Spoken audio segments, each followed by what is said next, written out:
fokus pembahasan kita adalah tentang ta'assi, wajibnya kita meneladani perbuatan Nabi Shallallahu Alaihi Wasallam. Dalam bahasa Arab namanya at-ta'assi. Ta'assa ya ta'assa ta'assian. Dari kata ta'assi ini muncul kata uswah. Uswah itu teladan, meneladani, namanya at-ta'assi. Apa itu at-ta'assi? Ada penjelasan menarik yang dikemukakan oleh Syekh Atta Abu Rastah dalam kitab Taisiril Wusul ilal Usul tentang makna at-ta'assi.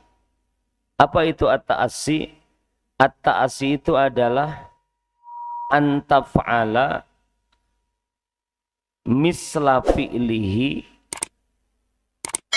wa ala wajhihi wa min ajli fi'lihi. Begitu juga Syekh Taqiyuddin An-Nabhani dalam Saksiyah Islamiyah jilid 3 mendefinisikan ta'assi itu begitu. Ini sebenarnya kalau dirujuk lagi, merujuk kepada penjelasan Imam Saifuddin Al-Amidi dalam kitab Ihkamul Ahkam. Jadi ada sebuah kitab usul fikih karya Syekh Saifuddin Amidi. Beliau adalah seorang ahli usul fikih di madhab Syafi'i, di mana Syekh Taqiyuddin An-Nabhani banyak mengambil penjelasan dari kitab beliau ini. Jadi beliau menyampaikan bahwa yang disebut dengan meneladani itu harus memenuhi 3 syarat. Ada 3 poin. Kita melakukan perbuatan seperti perbuatan orang lain. Kalau kita meneladani seseorang berarti kita melakukan perbuatan persis seperti apa yang dia lakukan. Kalau kita meneladani perbuatan Nabi berarti kita melakukan perbuatan, 1, harus mislu fi'lihi. Antaf'ala misla fi'lihi.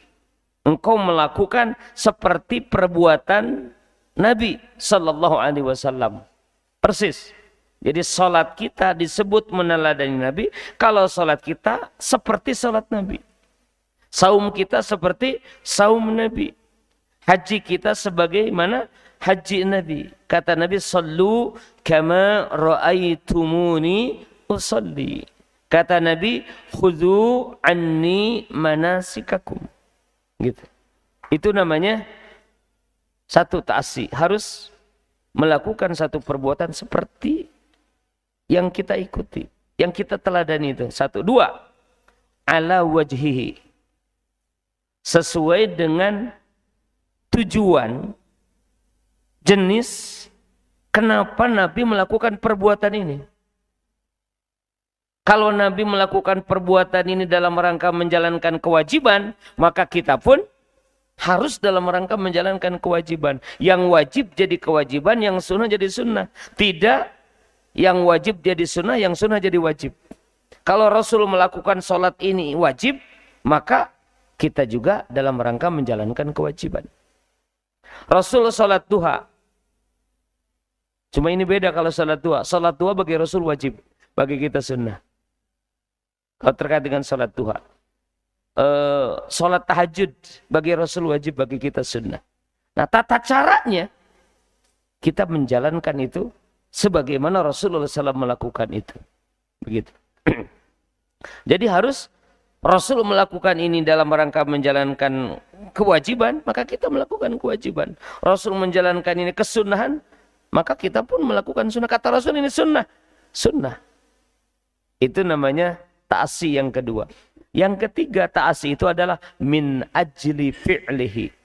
Antaf'ala fi'lahu misla fi'lihi ala wajhihi dan min ajli fi'lihi. Kenapa kita melakukan itu? Karena Rasul melakukan itu. Karena Rasul melakukan itu, aku melakukannya. Itu namanya ta'assi, meneladani. Gitu. Jadi kalau kita mau meneladani drakor, Mau meneladani siapa tuh kemarin yang lama itu? Ya, Blackpink. Apa Blackpink itu? Black tapi pink. Nah, maka kita melakukannya seperti yang dilakukan oleh dia. Gitu. Ala wajhihi. Caranya juga dalam rangka apa dia. Kemudian kita melakukannya karena dia melakukannya. Itu namanya ta'asi. Kenapa kita melakukan ini? Karena Rasul melakukan ini. Gitu. Sayyidina Umar bin Khattab radhiyallahu anhu, ketika beliau mencium Hajar Aswad, beliau melakukannya itu karena memang Rasul melakukan itu. Kata Sayyidina Umar, ya Hajar, hai batu, innaka hajarun la tadur wa la tanfa. Lau anni ra'aitu Rasulullah sallallahu alaihi wasallam, laula anni ra'aitu Rasulullah sallam qabbalaka ma qabbaltuk. Wahai batu, engkau itu adalah batu yang tidak bisa memberikan mudarat dan manfaat. Andai kata aku tidak melihat Rasul mencium engkau, maka aku nggak akan mencium engkau. Begitu. Itu namanya ta'asi. Kenapa melakukan ini? Karena Rasul melakukannya. Gitu. Ibnu Umar ini orang yang paling apa ya? Di antara para sahabat, orang yang paling memperhatikan, ingin mirip seperti Rasul adalah Ibnu Umar. Kalau jalan, ketika jalan, maka orang-orang itu melihat Ibnu Umar itu kayak orang gila. Kenapa? Karena dia berjalannya tidak seperti yang lain. Dia telusuri jejak langkah Rasul. Rasul ke sini, dia ke sini, ke sini. Begitu. Sampai jalan di Madinah itu begitu. Rasul pernah sholat di sini, Ibnu Umar sholat di situ. Gitu. Kalau kita ke Madinah, maka di situ akan ada banyak asar Nabi. Kita ke Kuba, ke Masjid Kuba. Kalau kita dari hotel dalam keadaan wudhu, dari rumah di Madinah dalam keadaan wudhu, kemudian kita pergi ke Masjid Kuba, sholat 2 rakaat, maka pahalanya sama dengan umroh. Kenapa? Karena Rasulullah SAW melakukan itu. Kenapa kita datang ke situ? Kenapa kita sholat di Masjid Kuba? Rasul setiap hari Sabtu datang ke Masjid Kuba untuk sholat 2 rakaat. Kita pun sholat di situ. Kenapa? Karena Rasul melakukannya sebagai ibadah sunnah. Kita seperti sholat Rasul dan karena Rasul melakukannya. Gitu. Di Madinah itu, di sekitar Masjid Nabawi itu ada banyak masjid. Ada Masjid Gomamah. Masjid Gomamah itu adalah tempat yang kemudian dibangun masjid. Di situ Rasulullah SAW sholat Id. Kalau Rasulullah sholat Id tidak di Masjid Nabawi, tapi di pelataran. Kemudian ketika Rasul sholat pada saat itu, matahari terik, datanglah awan melindungi Nabi, sehingga Nabi teduh, tidak kepanasan.